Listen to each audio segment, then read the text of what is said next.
그리고 우리 살아계신 예수님이 저와 여러분의 삶 가운데 실제가 되기를 주 예수의 이름으로 먼저 축원합니다.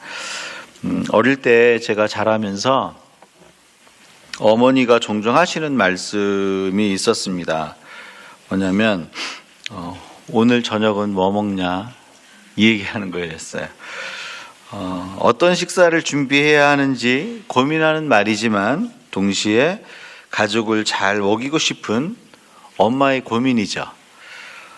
근데 이 말을 결혼해서도 듣게 됐습니다. 오늘 저녁은 뭐 먹지? 여자가 아이들의 엄마가 되면 동일한 마음을 품는 것 같습니다. 엄마들이 이렇게 고민하는 이유는 좋은 것을 만들어주고 싶은 마음 때문이에요. 가족을 생각하기 때문에 무엇을 만들지 고민하는 거죠. 누군가를 생각하고 누군가를 사랑할 때는 무엇을 할지를 고민하게 되는 거예요. 나 저 사람 사랑해. 나 저 사람 생각하고 있어. 생각하고 사랑하는 것은 그냥 생각으로 머물지 않아요. 사랑하는 것은 반드시 행동으로 옮겨지게 돼 있어요. 사랑하는 애인이 생기면, 청년들이 사랑하는 애인이 생기면 그 사람을 위해 무엇을 할지 고민하잖아요. 반지를 사다 줄까? 꽃을 사다 주면 좋아할까? 집 앞에 가서 기다리면 좋아할까? 뭔가 무엇을 할지를 고민한단 말이죠. 사랑하면 행동을 취하게 돼 있어요. 사랑은 행위로 나타나게 됩니다. 여러분, 하나님도 자신의 사랑을 행위로 나타내셨어요. 하나님께서 인간을 사랑하셨어요. 세상을 사랑하셨어요. 그리고 그 사랑하는 그 마음을 행동으로 나타내셨어요. 자기의 독생자 아들 예수 그리스도를 십자가에 죽게 하시고 우리 대신 죄 값을 치르게 하셨어요. 우리를 사랑하신 하나님이 자기의 사랑을 행위로 나타내신 겁니다. 여러분, 우리 신앙도 마찬가지입니다. 예수님을 사랑하면 그 사랑은 행위로 나타나게 되어 있습니다. 예수님을 사랑하면 반드시 행동하게 되어 있어요. 여러분, 믿으세요? 그럼 우리가 예수님을 사랑하면 여러 가지 행동이 나타나겠지만 어떤 행동이 나타날까요? 오늘 본문 말씀에 보니까 사도들이 예수님을 전하다가 감옥에 갇히게 됐어요. 그런데 하나님의 천사들이 사도들에게 나타나서 생명의 말씀을 전하라고 감옥문을 열어줍니다. 여러분, 저와 여러분이 감옥문에서 풀려나면 제일 먼저 뭐 하시겠습니까? 저 같으면 도망갔을 것 같아요. 어떻게, 이야, 하나님이 감옥문을 열어주셨네? 그러면서 뭐 하겠어요? 도망가라고, 피하라고, 그게 생각했을 것 같아요. 그런데 이 사람들은 뭘 하냐면 생명의 말씀을 전하라는 그 말을 듣고 자기들이 잡혔던 그 자리에 다시 가서 생명의 말씀을 전해요. 우리는 일반적으로 감옥문이 열렸으면 도망가라고 해석을 할 거예요. 그렇죠? 도망가라고 해석하지 않고 말씀을 전하라는 그 말씀대로 말씀의 자리로 가는 거예요. 생명의 말씀을 전하는 거예요.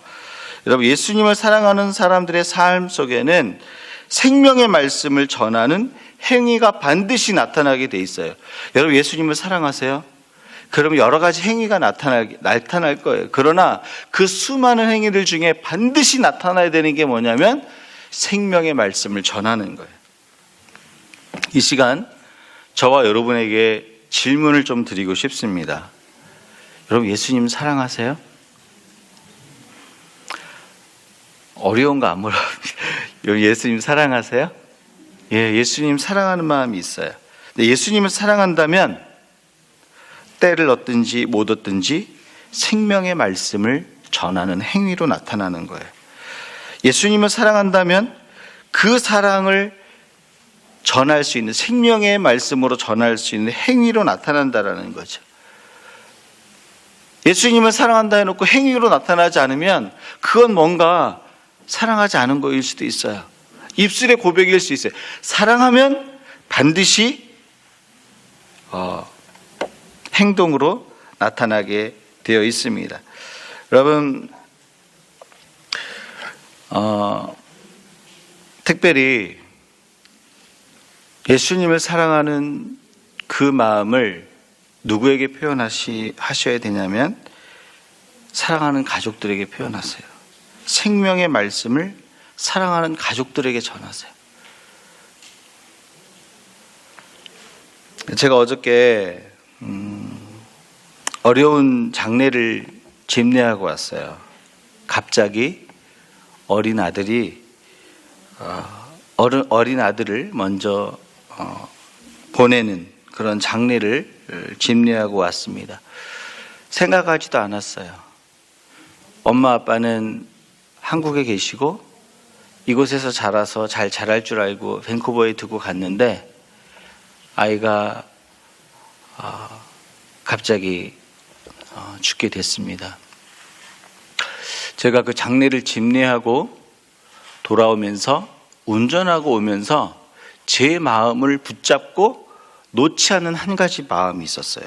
무슨 마음이냐면 우리 지구촌교회 성도들은 자녀와 가족에게 생명의 말씀을 전하고 있나? 이 질문이 마음속에서 안 떠났어요. 갑자기 죽음이 임해도 생명의 부활을 지금 나누고 있고 그거를 전하고 있나? 이 질문이 제 마음속에서 안 떠났어요. 사랑하는 여러분, 죽음은 나하고 상관이 없는 겁니까? 죽음은 나하고 너무 먼 이야기입니까? 어제 제가 장례를 치르고 왔을 때 그분들의 삶 속에도 그 죽음은 너무나 먼 이야기였어요. 그 젊디 젊은 아들이 이 세상을 떠난 일은 나하고 무관한 일인 줄 알았어요. 죽음은 우리가 생각하지 못하는 그때에 갑자기 임하는 거예요, 여러분.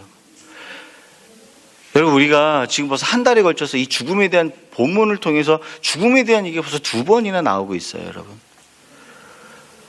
죽음은, 한번 질문해 보세요. 죽음은 나하고 무관한 일인가요? 이 질문을 하셔야 돼요. 우리가 예수의 생명을 나누는, 이 생명의 말씀을 나누는 이 일을 가족들 안에 나누지 않는다면 어느 날 죽음이 임했을 때 그 생명을 나누지 못한 그것으로 인해서 우리의 슬픔은 주체할 수가 없어요. 가족을 잃은 슬픔은 누구에게나 다 임하는 겁니다. 그러나 생명을 누리면요, 그 생명이 죽음의 어두움을 이기게 만들어요. 여러분, 제가 다시 한번 질문을 드립니다. 사랑하는 자녀에게, 사랑하는 배우자에게, 사랑하는 부모에게 생명의 말씀을 지금 나누고 있습니까? 부활의 말씀을 나누고 있어요? 죽음이 나하고 먼 게 아니에요. 여러분, 우리 가족과 자녀들에게 이 땅에 필요한 것을 채워주는 것으로 충분하지 않습니다. 생명의 복음과 말씀을 전해주는 배우자와 부모가 되십시오. 여러분, 우리가 영과 육이 다 있잖아요. 그러니까 이 땅의 것을 가지는 것으로만 충분하지 않아요. 우리가 이 땅의 것을 가졌는데도 만족할 수 없는 이유는 뭐냐면 우리의 영혼이 만족하지 못해서 그런 거예요. 그러니까 저와 여러분이 온전히 이 땅 가운데 자녀들에게 주기 위해서는 생명을 줘야 돼요. 생명을 주지 않으면 아무것도 준 게 아니에요. 이 땅의 모든 것을 줬다 할지라도 예수의 생명, 부활의 생명을 나누지 못한다면 저와 여러분은 지금 자녀들에게 아무것도 준 게 아니라는 거죠. 여러분, 생명의 복음을, 생명의 말씀을 나눠야 그 가정에 생명의 역사가 있는 거예요. 생명의 말씀을 나누지 않는데 어떻게 생명의 역사가 있겠어요? 생명의 말씀을 나누는 가정에 영원히 사는 거예요. 지금 듣지 않고, 지금 반응하지 않고, 지금 상황이 바뀌지 않아도 그 상황에 굴복하지 않고 생명의 말씀을 나누는 가정은 반드시 하나님의 생명의 역사를 보게 돼 있어요. 왜요? 생명의 말씀을 전하는 곳엔 하나님이 일하시니까. 지금 반응하지 않아도, 지금 깜깜해도, 지금 어두워도 생명의 말씀을 나누세요. 죽음이 우리에게 먼 게 아니에요, 여러분. 저 어떤 목사님의 설교를 좀 인용할게요. 어떤 믿음 좋은 한 어머니가 계셨어요. 근데 그 아들은 교회를 잘 다니지 않았어요. 근데 저 아들이 이제 어머니가 집에서 가정 예배를 드리고 홀로 기도하고 찬양하고 예배할 때 자기를 위해서 기도하는 소리를 듣습니다. 그리고 내가 만난 예수에 대한 복음을 끊임없이 나눴어요. 그리고 자라면서 어떤 찬송을 주로 듣냐, 어머니가 기도하고 예배할 때마다 꼭 여러 찬송을 부르는데 빼놓지 않고 부른 찬송이 이거였어요. 내 주를 가까이 하게 함은 십자가 짐 같은 고생이나. 이 찬양을 계속 듣고 자랐어요. 어릴 때부터. 세월이 지나서 어머니가 죽게 됐습니다. 그리고 이 아들은 인생길을 걸어가다가 정상적인 죽음이 아니라 자기가 인생을 끝내야겠다라고, 스스로 끝내야겠다라는 생각이 찾아와서 죽음을 결심합니다. 그런데 마지막으로 죽기 전에, 인생을 마감하기 전에 어머니가 다니셨던 그 교회 가서 내가 예배 한번 드리고 그래도 생은 결정해야겠다라고 생각을 하고 그 어머니가 다니던 교회의 예배당에 딱 들어갔어요. 예배당에 들어가서 찬양 소리가 들리는데 그 찬양 소리가 그거예요. 내 주를 가까이 하게 함은 십자가 짐 같은 고생이네. 이 찬송을 아들이 듣는데요, 눈물이 계속 흐르는 거예요. 나를 위해서 기도해 주시고 복음을 전해 주셨던 그 어머니의 기도와 그 찬송을 들으면서 하나님이 지금 나를 붙들고 계신다라는 그 믿음이 왔어요. 그리고 그곳에서 예수를 만나고 인생이 바뀌게 됩니다. 무엇을 얘기합니까? 여러분, 지금 반응하지 않아도, 지금 어두워도, 길이 보이지 않아도 생명의 복음을 나누는 가정은 반드시 생명의 역사가 있는 거예요. 뿌린 게 있어요. 거두죠. 생명의 말씀을 심는 곳은요, 생명의 역사, 구원의 역사가 있는 거예요. 우리는 이 땅에 너무나 바빴어요. 이 땅의 것을 주면 행복할 줄 알고 이 땅의 것으로 너무 바빴어요. 근데 여러분, 이 땅의 것을 다 주더라도요, 생명을 주지 않으면 자녀들에게 아무것도 준 거 아니에요.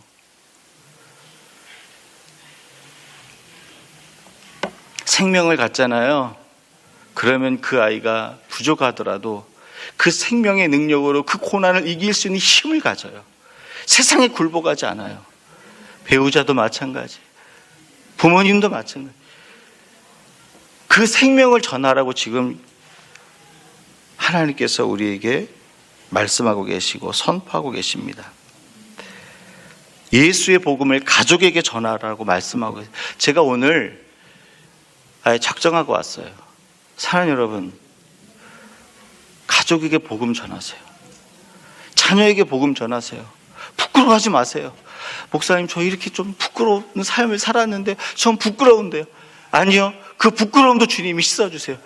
그건 하나님께 맡기고 복음을 나누세요. 아이들 용돈 준 것으로 다 했다라고 아버지들이 생각하고 있습니까? 그 영혼이 울고 있어요, 여러분.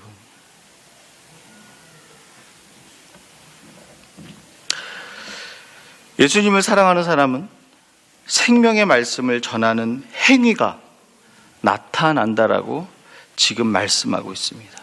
사랑하는 여러분, 생명의 말씀을 나누세요. 이번 주에 반드시 가정예배 드리시면서 생명의 말씀을 나누세요. 내 자녀와 내 배우자와 부모와 생명의 말씀을 나누세요. 반드시 그 말씀은요, 지금 반응하지 않아도 반드시 역사해요. 믿으세요? 자, 그렇다면 어떤 생명의 말씀을 전해야 될까요? 우리가 어떤 생명의 말씀을 나눠야 될까요? 30절과 31절 말씀이에요. 같이 읽습니다. 너희가 나무에 달아 죽인 회개함과 죄사함을 주시려고 임금과 구주로 삼으셨느니라. 여러분, 사도들이 전한 생명의 말씀은 두 가지예요. 첫 번째는 뭐였냐면 나무에 달아 죽인 예수를, 이 뭡니까? 십자가에 죽으신 예수님, 예수의 십자가가 첫 번째예요. 두 번째, 하나님이 살리시고 무엇을 얘기하는 겁니까? 예수의 부활을 얘기하는 거예요. 그러니까 생명의 말씀은요, 딱 두 가지예요. 이 두 가지를 전하면 돼요. 예수의 십자가와 예수의 부활의 생명. 십자가와 부활의 생명을 전하는 것이 생명의 말씀을 나누는 거예요. 여러분, 오늘 말씀해 보니까 이 생명의 말씀을 나눌 때 죄사함이 임하고 구원이 임하는 거예요. 예수가 나의 구주로 내가 구원을 얻게 되는 거예요. 여러분, 예수 그리스도의 십자가와 부활을 믿는 자마다 죄 용서를 받고 구원을 받습니다. 여러분 믿으십니까? 그럼 이런 질문을 던지셔야 돼요. 왜 예수의 십자가와 부활을 믿는 자에게 구원이 임합니까? 왜요?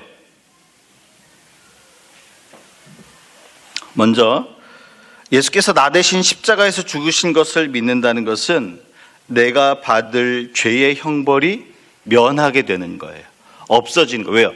죄 값을 지불했으니까. 내가 죄값을 지불해야 되는데 주님이 죄값을 나 대신 십자가에서 지불하셨기 때문에 내가 받아야 될 죄의 형벌이 면해지는 거예요. 죄의 형벌이 면해진 것을 다른 표현으로 죄 용서를 받았다라고 그러는 거예요.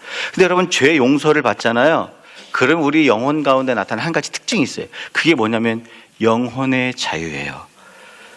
여러분, 죄로부터, 그 속박으로부터, 죄의 권세로부터, 죄의 정죄로부터 우리가 자유하게 되죠. 우리가 용서를 받잖아요. 그러면 영혼의 자유가 임하는 거예요. 영혼의 자유가 임하잖아요. 나타나는 특징이 있어요. 그것은 뭐냐면 기쁨이고 감사가 넘치고 행복이 넘쳐요. 사랑이 넘쳐요. 여러분, 저희가 얼마 전에 이면수 목사님, 북한에서 나오셨던 이면수 목사님 간증을 듣고 집회를 했잖아요. 그 이면수 목사님 고백이 그거예요. 그 육신이 북한에서부터 자유케 되니까 기쁘고 모든 것이 감사하고 모든 것이 행복했대요. 육신이 자유케만 돼도 그렇게 기쁘고 감사합니다. 우리가 영혼이 자유하게 되잖아요. 그럼 감사가 터지는 거예요. 기쁨이 터지는 거예요. 감격이 터지는 거예요. 믿으세요? 그래서 기쁨이 터지고 감사가 터지고 막 행복이 우리 영혼 가운데 넘치니까요. 제일 첫 번째 나타나는 변화가 뭐냐면 사람이 사랑스러워요. 아내가 사랑스러워요. 여러분, 불가능한 일이 일어나는 거예요. 아내를 사랑하는 게 가능합니까, 여러분?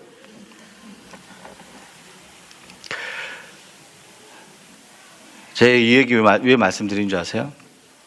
아내를 사랑하는 남자분들도 많지만 아내를 사랑하는 것이 어려운 남자들이 많아요. 아내를 사랑하는 것이 가능합니까? 보세요, 벌써 반응이 줄으셨잖아요. 여러분, 근데요, 내 영혼이 자유하잖아요. 그러면 존귀하게 보이는 거예요. 사랑스럽게 보이는 거예요. 우리 예수를 만나잖아요. 그럼 남편이 굉장히 긍휼히 여겨져요.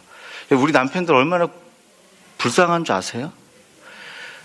물론 여기는 이민사회니까 여자분들도 나가서 세상에서 돈 벌시고 직업 가지시지만 세상에 나가서 대우 못 받아요. 특히 이민사회에서 남자는요, 대우 못 받아요. 남자로서 대우 잘 못 받아요. 근데 바깥에서만 대우 못 받습니까? 안에 들어오면 강아지보다 서열이 아래잖아요. 그럼 뭘 증명하는 거예요? 집에서도 대우를 못 받는 거예요. 여러분, 제가 이 말씀을 왜 드리냐면 남자들도 불쌍한 삶을 사는 거예요. 근데 주님을 만나잖아요. 그거 긍휼히 여겨주는 거예요. 아유, 힘들지, 고생하지. 여러분, 예수를 만나면요, 첫 번째 나타나는 게 뭐냐면 긍휼히 여기는 마음이에요. 영혼이 자유를 얻게 되면 기쁨이 넘쳐요. 감격이 넘쳐요. 맨날 다니던 그 길이 너무나 감사해요. 오늘 내가 밥 먹을 수 있는 것도 감사하고, 저 사람을 만나서 커피를 마실 수 있는 것도 감사하고, 이 땅의 삶을 사는 것도 감사하고, 밴쿠버에 있는 것도 감사해요. 근데 영혼이 자유를 못 얻으면 세상에서 제일 좋은 곳에 산다고 하는 이 밴쿠버가 세상에서 제일 지옥같이 될 수도 있어요. 왜요? 감사가 안 넘치니까. 영혼이 자유하잖아요. 다 감사한 거. 여러분, 예수의 복음을 믿으면요, 죄 용서가 와서 영혼이 자유하게 됩니다. 그래서 이 땅에 살며 상황에 관계없이 감사가 넘치는 거예요. 이게 구원의 은혜거든요. 두 번째로, 예수께서 나 대신 십자가에서 죄값을 치루었다는 것은 소유권이 바뀌는 게 소유권. 여러분 소유권이 바뀌는 게 굉장히 중요해요. 여러분 내가 새 차를 샀어요. 새 차를 사는데 캐시로 냈어요. 그럼 소유권이 자동차 회사에서 어디로 넘어와요? 나한테로 넘어오는 거예요. 자동차 회사에서 엔진오일 늦게 갈았다고 뺏어가지 않아요. 왜? 소유권이 나한테 있으니까. 굉장히 중요한 게 있어요. 값을 지불한 곳에서는 소유권이 바뀌는 거예요. 그러니까 하나님께서 예수 그리스도의 피값을 지불하시고 저와 여러분을 죄와 사망의 권세 아래서 예수의 권세 아래로 사오신 거예요. 뭐예요? 소유권이 바뀐 거예요. 소유권이 바뀌면 저와 여러분이 좋아하는 게 달라져요. 죄와 사망의 권세 아래서는요, 죄 아래에서 먹고 마시는 게 불편하지 않았어요. 죄의 소유권 아래에 있을 때는 죄를 먹고 마시는 게 불편하지 않았어요. 근데 소유권이 예수께로 넘어오잖아요. 그러면 죄가 싫어져요. 죄가 미워져요. 불편해져요. 여러분 맞습니까? 이 침묵은 긍정의 침묵이에요? 부정의 침묵이에요? 여러분 맞습니까? 그런데 우리에게 여기에서 퀘스천 하나가 들어요. 뭐냐면 죄가 불편하고 죄가 싫고 죄가 미워지는데 내 삶의 현장에 일어나는 모습은 죄의 반응을 해요. 쓰러진 자리에서 또 쓰러지고 넘어진 자리에서 또 넘어요. 그래서 나를 정죄하게 돼. 그래서 내가 구원 못 받았나? 이런 퀘스천을 갖게 된단 말이에요. 왜 그럴까요? 여러분 여기 중요한 비밀이 있어요. 우리가 예수님을 만나서 예수님을 사랑해서 구원을 받고 처음에 막 큰 은혜를 받으면요, 한 달, 두 달은 세상에 옛 습관이 안 나타나요. 그런데 5개월이 지나고 6개월이 지나고 1년이 지나면 옛 습관이 다시 나도 모르게 싹 살아나요. 왜 그럴까요? 주님을 만났다 그래서 우리의 생각과 마음과 가치가 한 번에 확 바뀌는 게 아니에요, 여러분. 죄에 매여 있던 그 습관이 한꺼번에 바뀌는 게 아니에요. 이건 무엇을 얘기하냐면 영혼의 근육이 없는 거예요. 믿음의 근육이 없는 거예요. 여러분, 저와 여러분의 육신의 근육이 있습니까? 없습니까? 있죠. 육신의 근육이 없으면 서 있을 수가 없죠. 걸어 다닐 수가 없어요. 육신의 근육이 있으니까 걸어 다니는 거예요. 저와 여러분의 영혼의 근육, 믿음의 근육이 없으니까 죄가 싫은데 거기에 넘어가는 거예요. 이 영혼의 근육과 믿음의 근육은요, 성령의 능력과 말씀의 능력으로 내 마음을 드리는 거예요. 거기에 계속 물들게, 하나님의 마음에 물들게 하는 거예요. 주님의 능력에 물들게 하는 거예요. 그러면 예전에는 10번을 넘어졌는데 그 영혼의 근육이 생기니까 예전엔 10번을 넘어졌는데 이제는 3번밖에 안 넘어져. 안 넘어진다는 얘기가 아니에요, 여러분. 안 넘어지면 예수님이죠. 제가 질문을 드릴게요. 여기 서서 설교하는 사람은 실수하고 넘어짐이 있을까요? 없을까요? 좀 대답 좀 해보세요. 저를 너무 띄엄띄엄 보시네. 있어요. 맞아요. 있어요. 저도 자주 넘어져요. 자주 실수해요. 근데 여러분, 말씀과 성령의 능력으로 우리 영혼의 근육과 믿음의 근육을 강건하게 해야 되는 거예요. 그게 소유권이 바뀐 사람이 해야 할 일이에요. 그러면서 죄와 싸워서 이기는. 죄와 싸워서 이기고 죄가 싫어지고 그것을 이기는 그 성화의 삶을 보면서 내가 구원받은 줄 아는 거예요. 예전에는 좋았는데 이제 싫어지는 거잖아요. 그걸 보면서 구원받은 줄 아는 거예요. 세 번째로, 소유권이 예수께로 넘어가잖아요. 그러면 예수께 있는 부활의 생명이 내 생명이 돼. 예수의 생명이 내 생명이 되고 예수의 능력이 내 능력이 되고 예수의 기쁨이 내 기쁨이 되는 거예요. 여러분 믿으세요? 여러분, 내가 예수께로 소유권이 넘어가면 예수의 부활의 생명이 내 것이 됩니다. 예수 부활의 생명이 내 것이 되면요, 우리 인간이 제일 두려워하는 게 죽음과 사망이잖아요. 근데 죽음과 사망이 우리를 덮치려고 왔을 때, 죽음의 문 열렸을 때 그 부활의 생명이 그것을 능히 이긴단 말이에요. 인간이 가장 두려워하는 죽음과 사망마저도 부활의 생명이 이기니까 이 땅의 삶을 살 때에 나타나는 그 고난과 어려움도 능히 감당하는 거예요. 그게 무엇을 얘기합니까? 부활의 생명을 가진 자는요, 이 땅에서도 구원을 경험하고 죽음의 문이 열렸을 때도 구원을 경험하는 거예요. 그래서 부활의 능력을 경험한 사람은요, 사나 죽으나 주의 것이고 생명을 누리고 이 땅에서나 죽어서나 다 그 부활의 생명의 삼키운 바 되기 때문에 구원을 경험하는 거예요. 여러분 믿으세요?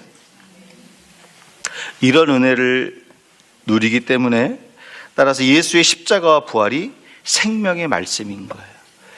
예수의 십자가와 부활, 이 생명의 말씀을 전하는 곳에 구원의 역사가 있는 거예요. 생명의 역사가 있는, 지금 반응하지 않아도, 지금 변하지 않아도, 지금 바뀌지 않아도 내 생각으로 제한하지 마세요. 생명의 말씀을 나누세요. 그곳에 하나님의 구원의 역사가 있습니다. 하나님이 이렇게 얘기하셨어요. 그 생명의 말씀을 나누는 그곳에 하나님 무엇을 이야기하셨냐면, 복음에는 하나님의 의가 나타나서 믿음에서 믿음에 이르게 하나니 오직 의인은 믿음으로 말미암아 살리라 함과 같으니라. 생명의 말씀을 나누잖아요. 하나님의 의가 나타나요. 비춰져요. 선물이. 사랑하는 여러분, 하나님을 사랑하는 성도는요, 생명의 말씀을 나눠야 한다라고 우리 가운데 오늘 요청하고 계십니다. 근데 우리가 생명의 말씀을 전할 때 우리가 붙들어야 될 두 가지 주님의 요청이 있어요. 이 주님의 두 가지 요청을 붙들고 생명의 말씀을 전해야 돼요. 첫 번째 요청이 뭡니까? 부탁이 18절에서 20절 말씀이에요. 같이 읽습니다.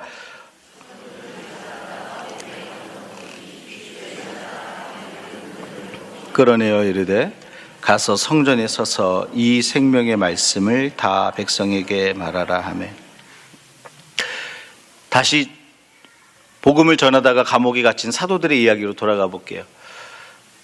감옥에 갇혔는데 하나님의 천사가 나타나서 옥문을 열어줘요. 그럼 일반적으로는 어떤 생각을 합니까? 도망가라는구나.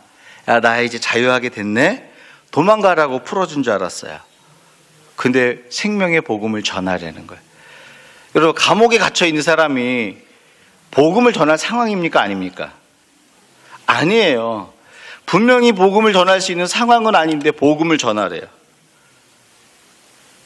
복음을 전할 수 있는 지금 그런 능력이 없는데 지금 복음을 전하라는 거예요. 복음을, 생명의 말씀을 전하라고 지금 부탁하고 있어요. 무엇을 얘기합니까? 생명의 말씀을 전하는데 상황을 핑계할 수 없다라는 거예요. 상황이, 하나님 이 상황 때문에 생명의 말씀을 나눌 수 없습니다. 나의 연약함 때문에 생명의 말씀을 나눌 수 없습니다. 이렇게 말할 수 없다라는 거예요. 여러분, 모세를 보세요. 모세가 하나님 부르셨어요. 애굽에 가서 이스라엘 백성들에게 말씀을 전해라, 생명의 말씀을 전해라. 그랬더니 모세가 뭐라고 했어요? 하나님, 저는 입이 뻣뻣합니다. 혀를 잘 못 놀립니다. 사람 앞에만 서면 입술을 못 벌려요. 상황이 어려웠어요. 근데 하나님 뭐라 그러세요? 그 입술을 누가 지었느냐라고 얘기하잖아요. 무엇이? 상황을 핑계할 수 없다라는 거예요. 나의 능력이 없습니다. 왜요? 능력이 없는 자는 능력을 주세요. 상황이 복음을 전할 수 없게 만드는 근거가 될 수 없다라는 거예요. 에스더를 보세요. 에스더 시절에 자기 남편이지만 왕에게 허락 없이 들어갈 때는요, 왕비어도 죽잖아요. 유다 사람들 구원해달라는 말을 할 수가 없어요. 그런 상황인데 하나님 어떻게 하세요? 들어가서 전하라고 해서 전하라고. 전해라. 전할 수 없는 상황인데 전해요. 무엇을 얘기하고 있습니까, 여러분? 때를 얻든지 못 얻든지 생명의 말씀을 전해야 된다는 거예요. 왜요? 상황이 보이지 않고 그럴 수 있는 능력이 안 되고 길이 없고 소망이 없어도 생명의 말씀을 전해야 그곳에서 생명의 열매를 얻을 수 있어요. 전하지 않는데 어떻게 열매를 얻을 수 있습니까? 혹시 이 자리에서 길이 보이지 않는다라고 생각하시는 분 계세요? 소망이 없다라고 생각하는 분 계세요? 지금이 바로 생명의 씨를 심을 때예요. 왜요? 씨를 심어야 꽃을 보고 열매를 맺고 생명의 열매를 먹고 누릴 수 있죠. 상황이 안 됐는데 모세가 말씀을 전하러 갔어요. 그곳에 생명이 이스라엘 백성들 가운데 구원의 생명이 나타나잖아요. 에스더가 상황이 안 됐는데 그 말씀을 전하러 갔어요. 그곳에 구원의 문이 열리지 않습니까? 사랑하는 여러분, 우리가 전하면 하나님이 그 문을 열어주세요. 열매를 주세요. 여러분 믿으세요? 그러니까 상황이 우리를 핑계하게 만들 수가 없는 거예요. 따라서 주님은 때를 얻든 못 얻든 생명의 말씀을 전하라고 부탁하세요. 하나님, 제가 지금 너무 먹고 살기 바쁩니다. 하나님, 제가 너무 힘이 없습니다. 하나님, 저는 부끄럽습니다. 하나님, 능력이 없습니다. 하나님, 그래도 세상 사람들 인정할 만한 어떤 모습은 되어야 되지 않겠습니까? 아니요.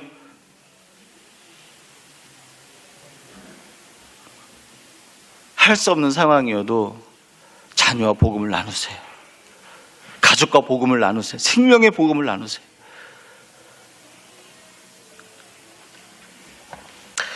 여러분, 상황에 매여 세상의 씨를 씹는 사람은요, 배부르지 못하는 열매를 거둬요.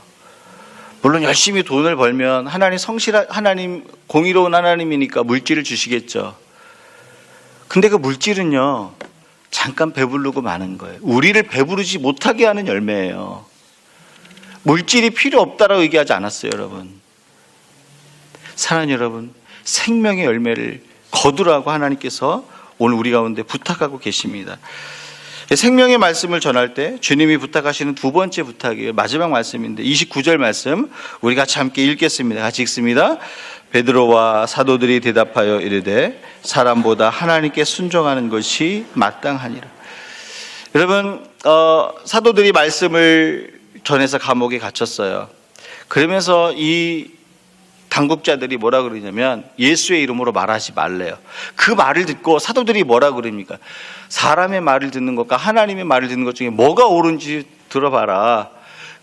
판단해봐라. 하나님 말씀을 듣지 않을 수 없다라는 거죠. 근데 저와 여러분은 연약해서 누구의 말을 들어요? 누구의 말에 매여요? 사람의 말에 매여요. 사람의 생각에 매여요. 환경에 매여요. 사람의 모습에 매여요. 안 되겠구나. 저 사람은 안 됐고, 저 사람 복음 안 들어. 지금은 그럴 상황이 아니야. 우리 아들이 지금 들을 상황이 아니야. 우리 남편은 강박해서 안 들어. 내 생각에 매이지 말라는 거죠. 사람의 모습에 매이지 말라는 거죠. 제가 부끄러운 고백을 한 가지 할게요. 제가 전도사 사역을 할 때 청소년 사역을 하는데 제가 팀 사역을 했어요. 2주는 설교를 하고 2주는 찬양 인도를 하고 2주는 이제 예배 디렉터로 이제 예배 전체를 돌아보는 사역을 했어요. 제가 디렉터로 이렇게 섬기는 주간에 한 아이가 옷을 요란하게 입고 머리를 염색을 했는데 그냥 노란색으로 염색한 게 아니라 여러 가지 색깔로 요란하게 염색을 했더라고요. 예배에 좀 늦었어요. 그래서 들어왔어요. 그래서 속으로 제가 뭐 하나님에게 관심이라도 있나 이런 생각을 했어요. 제가 이런 생각. 누가요? 전도사가. 근데 찬양이 계속 진행이 되고 우리 찬양을 하나님께 드리는데 이 아이가 울면서 반응을 하는 거예요. 무엇 때문에 울고 무엇 때문에 반응인지 저는 알 수 없지만 제가 그때 회개하게 됐어요. 하나님, 제가 사람의 모습에 매여있고 사람의 생각에 매여서 저 아이는 안 될 거라고 생각했던 이 고백을 하나님 용서해 주세요. 이 생각을 용서해 주세요. 이건 내 생각이더라고요. 저 아이는 지금 안 돼. 저 아이는 지금 만날 수 없어. 이건 저와 여러분의 생각이에요. 인간의 생각이에요. 여러분, 초대교회도요, 사도 바울이 예수 믿기 전에 사람들을 죽였잖아요. 그 생각에 사로잡혀 있어요. 저 사람은 예수를 핍박하는 사람이야. 아니야, 저 사람은 아니야. 그 생각에 사로잡혀 있었다면, 그리고 그 사도 바울을 초대교회로 받아들이지 않았다면 그 복음 전도 여행은 있을 수가 없었던 거예요. 물론 다른 사람을 통해서 하나님 하실 수 있었겠지만 이 일이 불가능한 거죠, 여러분. 하나님 무엇을 얘기하고 계십니까? 복음을 전할 때 두 번째 부탁하는 게 뭐냐면 사람의 생각과 모습에 매이지 말라는 거예요. 하나님을 제한하지 말라는 거예요. 하나님의 말씀에 매이고 그 마음에 매이라는 거예요. 사랑하는 여러분, 오늘 우리는 딱 한 가지를 하나님께서 오늘 선포하셨어요. 가서 가족들과 함께 생명의 말씀을 전하라는 거예요. 사람의 생각에 매이지 말고 하나님의 마음에 매여서 그 생명의 말씀을, 예수의 십자가와 부활을 전하라는 거예요. 부활을 전하면요, 생명의 역사가 있어요. 생명의 능력이 있어요. 말씀을 정리합니다.